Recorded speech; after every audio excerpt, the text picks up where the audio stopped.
Girekomendar ni Governor Hilario David III nga ipaubos pagbalik sa state of calamity ang tibok probinsya sa Sugbo gumikan sa nagkagabri karon nga epekto sa El Nino. Halos na ng lugar sa probinsya na apektuhan sa Huaw o nagkaubos ang supply sa tubig.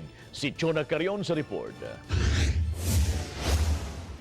El Nino emergency. Sa gipahigayong emergency meeting sa Provincial Disaster Risk Reduction Management Council, nasuta nga miabot na sa 58.2 million pesos ang danyo sa El Nino sa agrikultura ug 12.3 million pesos sa livestock o poultry.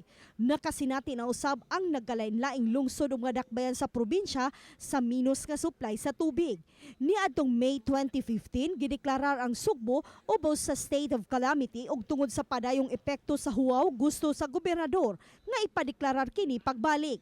Dili usab gusto si Davide nga mahitabo ang susamang kasinatian sa mga mag-uuma sa Kidapawan City. Last year pa man at tagasugod og panghatag og mga relief packs to our farmers, even seeds for planting. No? So we hope nga ato gini ma-address din kining El Nino, and our disaster office and provincial agriculture are on top of that. No?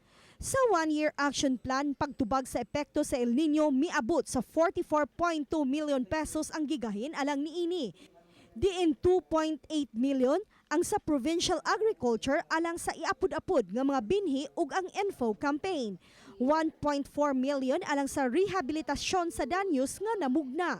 5.9 million sa provincial veterinary, 10.6 million sa Provincial Social Welfare and Development Office ug 22 million pesos sa PDD-RMO.